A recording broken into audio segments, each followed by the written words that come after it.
Hello, and welcome back to the Caliphs, the rise and fall of Arab power.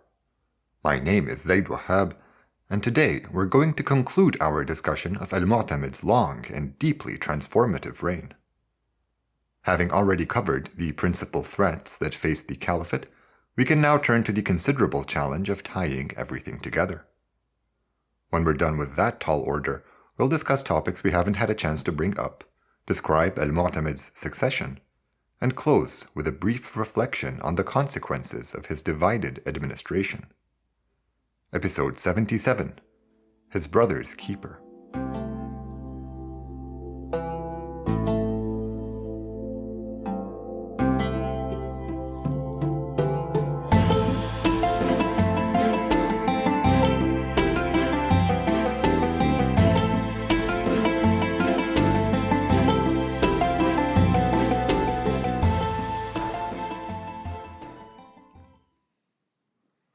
At the very outset of our discussion of Al-Mu'tamid, I made a passing remark about how I considered him to number among the anarchy's caliphs.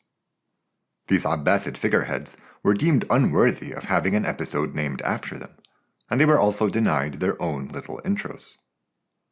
Although we'll highlight Al-Mu'tamid today, don't take it as a repudiation of that original assessment of him as a trivial figure. The uninteresting caliph will struggle to hold our attention, and we'll thus devote a considerable portion of our time to a discussion of the realm instead. We'll flit around, first geographically, then chronologically, to attain a sweeping evaluation of the Caliphate and shine a spotlight on any important developments that we haven't been able to fit in so far. Let's start with the Caliph, more to get him out of the way than anything. Al-Mu'tamid's given name was Ahmad, and he was born in the early 840s, probably a year or so before his more dominant brother Talha. Our sources have nothing on his upbringing, so we'll have to fill the blanks in ourselves. He was around 5 years old when his father was suddenly made caliph by a council of powerful officials. Although he wasn't Al-Mutawakkil's eldest, the promotion must have had a material impact on the young Ahmad's day-to-day. What followed would have been a life of luxury, and after 14 years on Easy Street, the anarchy kicked off. He was about 20 years old. We find nothing specifically about Ahmad during those 9 years. Like most politically viable Abbasids, he was forced to reside in Samarra under varying degrees of state surveillance and control. He was in his late 20s when Musa ibn Bugha's forces defeated his cousin al-Muhtadi outside the capital in the summer of 870. We're not told why he was chosen as the successor, only that it was Baykabak and a commander named Yarjuj or Yarjuh who selected him. I misspoke last time when I said the anarchy had claimed Baykabak's life. He actually passed away shortly after it ended, and Yarjuj succeeded him as overlord of Egypt and Syria. While we are on the subject of last time, I had also mentioned that not everyone agrees a Major was Ibn Tulun's father-in-law. Many say that was Yarjuj, but I suppose there's no reason why Ibn Tulun couldn't have married both their daughters. Either way, the governor of Egypt had connections to the very highest echelons of Turkish influence within the Abbasid state. Musa ibn Bugha wrote to Talha right after he secured Samarra, and the latter instantly made his way back to the capital to take up the mantle of command.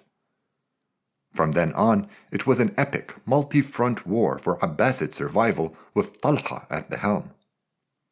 The few mentions we find of Al-Mu'tamid all describe him as self-indulgent, though not quite on the same scale as his wealthier predecessors. He had neither an elaborate harem nor expensive toys and pets. Instead, he mostly whiled away the time gorging himself on food and drink.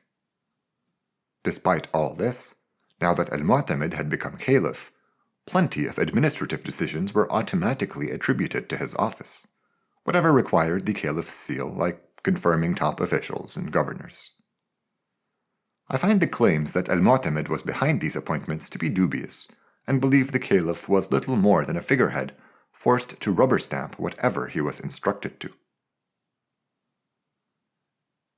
Considering history's low opinion of al-Mu'tamid, perhaps it is best we abandon him as our subject and take a look at his reign instead. He had the second longest reign of all the caliphs we've covered so far, falling just 1 year short of his great-grandfather Harun al-Rashid's record, 23 years in charge. The caliphate had been transformed a multitude of ways over that period, and one of the simplest and most effective ways to wrap our heads around all that change is to just take a look at the map. If you go to the episodes page on thecaliphs.com, you'll see what the caliphate looked like at the end of al-Mu'tamid's long reign. I'll describe it to those of you who don't think they'll make it. It's a large map of all the lands the Arabs had ever conquered in light green, with a small dark nucleus in central and southern Iraq, and a thin dark strip around the holy cities of Mecca and Medina. The dark green is where the central government had any actual influence. Everything else was held by some other local power. It's really shocking how small a piece of the caliphate belonged to the Abbasids, even after 2 decades of post-anarchy recovery. You can see large swaths under Tulunid, Safarid, or Kharijite control, then smaller powers like the Zaydis, Shaybanis, Armenians, and others. I want to take this opportunity to say a few words about some of the independent dynasties listed on this map that we didn't get a chance to cover in our discussion thus far. I'll start with Sindh, around modern-day Karachi. The last time our sources mentioned the province was during al-Mutawakkil's days. Arabs who had immigrated to the region generations back feuded along tribal lines, and eventually the Habbaris came out on top. Omar al-Habbari was appointed governor in 855, and he went on to rule his province for 30 years, as did his son and his grandson after him. The Habbari dynasty attained de facto independence after its links with the caliphate were severed during the anarchy. It never comes up in our sources again. Another important dynasty in the east can be found in the map's top right corner. The Samanids were appointed as governors of Transoxiana beyond the Amuldariya just before the Tahirids were invested with overlordship of Khurasan in 820. The Tahirids kept them on throughout their time in charge, probably because of how good they were at their jobs. The Samanids took great care of the cities and populations they governed, earning the loyalty and obedience of the local people. They were still subordinate to the Tahirids, and Samanid armies did serve at their pleasure when the need arose. The Samanids were allowed to raise and keep powerful armies because they were responsible for guarding one of the Ummah's most dangerous borders. Nomadic Central Asian tribes were a constant threat, and Samanid forces raided their lands on a regular basis. The men they captured would routinely be sent to the Abbasids in Iraq, where some went on to reshape the caliphate. It wasn't just distant lands that managed to maximize their autonomy during the anarchy. The province of El-Jabal, Arabic for mountain, in western Iran, had been ruled by the same family since Harun al-Rashid had first empowered their patriarch, Abu Dulaf, back in the early 9th century. The Arab Dulafids naturally sided with Al-Amin during the Great Fitna, but quickly bowed out of the fight when Ibn Mahan's army was defeated by Tahir. They rebuilt their relationship with the Abbasids after Al-Ma'mun returned to Iraq, but the anarchy alienated them once again. Talha's final campaigns, undertaken in the early 890s, were against them, so our mapmaker is right to list them as an independent dynasty. There are a couple more even smaller statelets, like northern Mesopotamia ruled by the son of Al-Shaybani, or Azerbaijan under Ibn Abi Saj, which are listed as independent for good reasons, but we're not going to get into them today. The main takeaway is that the once hyper-centralized state had fragmented into some very tiny pieces.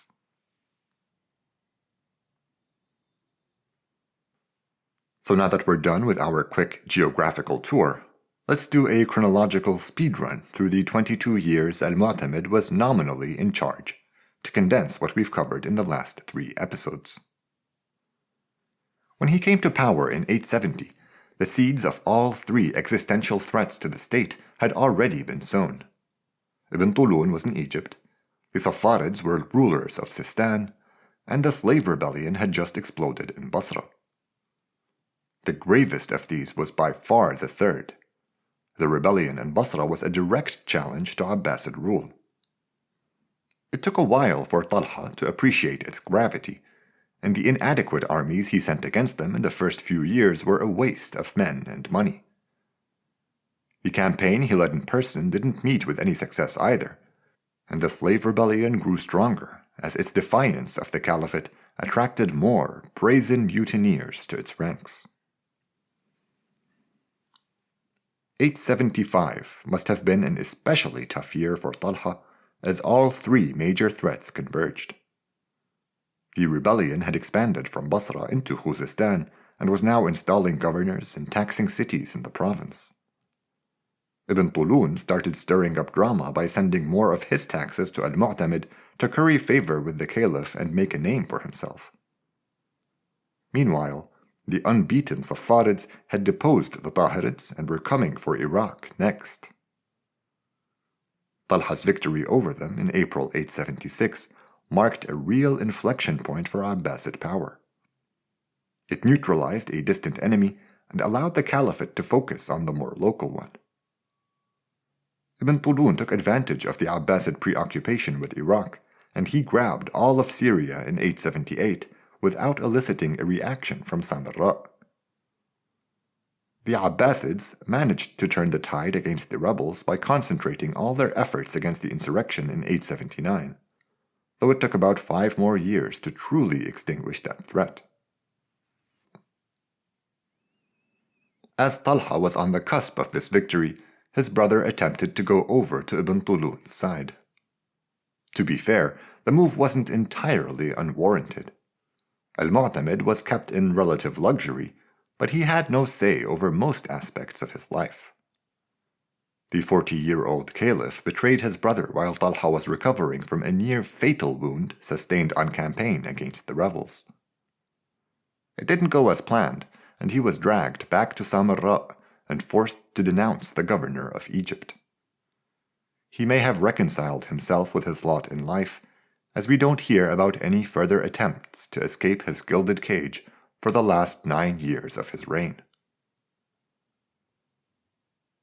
Ibn Tulun passed away shortly after that failed gambit. Talha decided to divide the caliphate's armies and wage war on 2 fronts. He sent his son Ahmad to wrest Egypt from the Tulunids and focused his own energies east instead. Although he'd reached a settlement with the Saffarids after Yaqub's death, he really begrudged them control of Faris. Honestly, if either had given up the province, the Saffarids and the Abbasids could have had a very different relationship, but neither party was interested in accommodating the other. Talha enlisted the Dulafids in his fight against the Saffarids this time around, but their attack ultimately flopped. Some narrations claim he managed to push them back into Sistan, only to realize the futility of preventing them from retaking it all, while others say the coalition couldn't even take Faris. In light of these 2 failures, his in the east and his son's in the west, it's clear Talha made the wrong call. Perhaps if he'd left well enough alone with the Saffarids and personally took charge of the campaign against Egypt, he could have retaken the province. The opportunity presented by Ibn Tulun's death had been squandered, and the Abbasids now had to live with the enemies they had failed to vanquish. The late 880s were thus a time of geopolitical recalibration for the Abbasids. They accepted Tulunid claims over Egypt and Syria, and recognized Safarid control over Greater Khurasan. With this, the Caliphate had fully come to terms with its new reality. No longer the all-powerful empire it once was, it was content to be the formidable master of Iraq, capable of extracting tribute from nearby dynasties through either the acknowledgement of its primacy or threat of force. It was a considerable downgrade, but it was also workable, well-grounded, and a great base from which the dynasty could hope to rebuild its influence. Let's move on to the topic of succession. There were four main characters: Al-Mu'tamid, his brother Talha, and their respective sons, Ja'far and Ahmad. Al-Mu'tamid's son Ja'far is the only one of the four who hasn't come up in our discussion so far. He's mentioned only twice before now in Al-Tabari, both times as a notable attendant in official functions, like Yarjugh's funeral, for example. Unlike his cousin Ahmad, he doesn't seem to have ever held military command, and his role was probably restricted to court. The first time succession is mentioned in our sources is in 875, the year we're told Al-Mu'tamid formalized his plans. He designated his son Ja'far as his heir and appointed his brother Talha as steward until the boy came of age. I can't find a birth year for Ja'far, but since Al-Mu'tamid and Talha are close in age, let's assume he was roughly as old as his cousin Ahmad, around 17 or so. The caliph followed this document with a declaration that effective immediately, Ja'far would be the super governor of the western half of the caliphate under the tutorship of Musa ibn Bugha, while the eastern half fell to his brother Talha. According to this schema, both Abbasids were supposed to report to the caliph, who held ultimate responsibility for the entire realm. Anyway, while Al-Mu'tamid was allowed to announce his designs, he didn't have the authority to enforce these decisions. Therefore, Ja'far never administered any lands, and Talha never reported to his brother the caliph. The whole thing existed exclusively on paper. Succession remained irrelevant for the next 15 years, and it wasn't until the early 890s that the issue received any serious attention. Talha's health had deteriorated rapidly, and in June 891 he returned to Baghdad for what would prove to be the final time. He had imprisoned his own son Ahmad there 2 years earlier, and while no narration explicitly lays out why, it seems like Talha's unchecked power got to his head. He had no reason to mistrust his son, and despite the objections of a large chunk of the army, he had Ahmad locked up in Baghdad in 889 after a falling out between the two. Ahmad was allowed to visit his father on his deathbed, and his popularity among the officers made his return to captivity unlikely. Now that their master lay dying, they looked to his son Ahmad as his only possible successor. We're told that the vizier and a couple other members of the administration tried to contain his influence by supporting the caliph and his son, but they were no match for their opponents. He was declared the heir to his father in all things, including his spot in succession. This didn't make any sense, though. He couldn't be his cousin's steward because they were probably the same age. So in 892, the succession arrangement was amended to make things crystal clear. The caliph's son Ja'far was removed, and Ahmad became Al-Mu'tamid's heir, plain and simple. He assumed his uncle's role the very night the caliph gorged himself to death in October 892. There are a couple more developments to mention before we close out our discussion of Al-Mu'tamid's reign. His succession highlights just how prominent his brother Talha's role was in all things, and it's worth taking the time to assess the impact this divided government had on civil and military administration. We'll start with the armies, which were entirely in Talha's hands. But just because they weren't divided didn't mean they were left unchanged. You may have noticed that not once did we mention the Maghariba, or other non-Turkish armies during Al-Mu'tamid's reign. While these forces never quite measured up to the Turks militarily, they came to play an important role after the proxy fitna created divisions within Turkish ranks. Talha must have dissolved any non-Turkish contingents because they simply never come up again. This was probably one of many concessions he made to the Turks to ensure that they felt secure in their positions. He relied on their leaders to such an extent that their names fill our history books and podcasts, and a handful of them, like Ibn Tulun and Ibn Abbasid, eventually started their own dynasties. Talha's son, Ahmad, received a battlefield upbringing. He remained in his father's shadow until he was old enough to lead his own campaigns. This ensured he had a strong relationship with the military, which, as we heard, came in handy when it was time to determine the issue of succession. While it might seem like al-Mu'tamid's failure to pass power to his own son was an extension of his general impotence, Ahmad would have never been able to usurp his cousin without a strong personal relationship with the armed forces. It was unfortunate for Ja'far, but an auspicious sign for the future of the caliphate. Another consequence of the unusual arrangement between the Abbasid brothers was the return of Baghdad to the fore.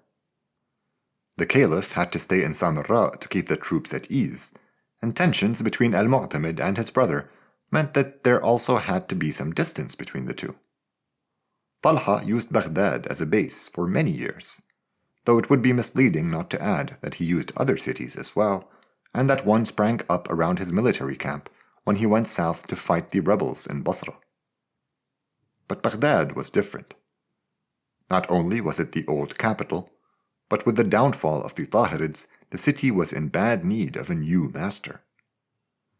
Being the powerful Abbasid that he was, Talha naturally filled that role, making Baghdad the de facto caliph's de facto capital. There's one last outcome of the competition between Talha and al-Mu'tamid that we should mention. We'll introduce this issue in more detail next time, but it's worth noting that the split at the top had a deep impact on the civil administration. The role of vizier was both traditionally and functionally close to the caliph. Talha's status as de facto caliph effectively split the role, and Talha's secretary, the man in charge of the military's finances, oversaw the vizier, whose job it was to make sure revenue was collected properly. This may not seem like a big deal now, but we'll watch it evolve into a bureaucratic rivalry that had ruinous consequences for Abbasid power. Alright, last call before we reflect on al-Mu'tamid's performance. There are still a couple minor changes I might as well mention while we're here. The first is Tarsus, which was lost to the Tulunids. It wasn't taken by force. Its governor, Yazaman, was serious about fighting the Byzantines, and he eventually realized the Tulunids were just better partners for that. He allowed them to join the raids, and after he died in one, his successor recognized them, making the province Tulunid once again. The second minor change was in northern Mesopotamia, where al-Shaybani's son succeeded him, then managed to oust Ibn Kundaj's son and maintain autonomy for a while. The final minor change was Sajid Azerbaijan, founded by the son of Abbasid after his ouster from Mesopotamia by Ishaq ibn Kundaj. Muhammad ibn Abbasid governed the province on behalf of the caliphate at first, but after he had enough power, he declared independence and adopted his people's ancient noble title, Afshin. I fully understand that bringing these developments up this late and this briefly makes them seem so unimportant that you're unlikely to remember them. But I can live with that. It's more for the sake of completeness at this point. Al-Mu'tamid's reign brings to mind a hackneyed hypothetical. Is it better to be the star player on a losing team or a bench warmer for the champs? It's easy to be dismissive of his time as caliph when it seems like a stuffed pillow would have done as good a job and spared everyone the moody betrayal drama. He certainly didn't contribute very much. But the caliphate recovered nicely during his tenure. Shouldn't he get at least some credit for that? Would we have been more impressed if he'd played an active role but ended up making things worse, even if it was through no fault of his own? Suppositions like these are tricky. It's best not to engage further and just think about what's in our sources. I don't believe a more assertive caliph would have been helpful, not with Talha around at least. It's unfair to hold al-Mu'tamid to the same standards as the other leaders of the Ummah, as his circumstances were compromised. He was an anarchy caliph after all, a figurehead whose name was picked out of a hat by Turks to further their own ends. If you'll accept this distinction, then we should compare him to his peers, al-Musta'in, al-Mu'taz, and al-Muhtadi instead. He towers above them by virtue of an achievement none of them could match. He met a natural end. I guess it's a bit of a stretch to call gorging yourself to death natural, but it does beat the others, assassinated, tortured to death, and killed in battle, respectively. Al-Mu'tamid wasn't much of a caliph, but he was the right man at the right time.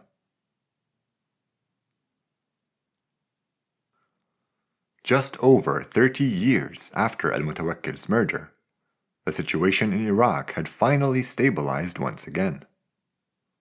It took a lot of blood and treasure to accomplish, and none of it would have been possible without Talha. His unique profile as a Abbasid trusted by the Turks gave him the opportunity to reforge the bond between the ruling clan and its armies. A task he accomplished so well, the reins of power were practically thrust into his son's hands the day Talha passed away. That apple didn't fall very far from this tree, and next time we'll begin our journey through its tenure together, here on The Caliphs, the rise and fall of Arab power.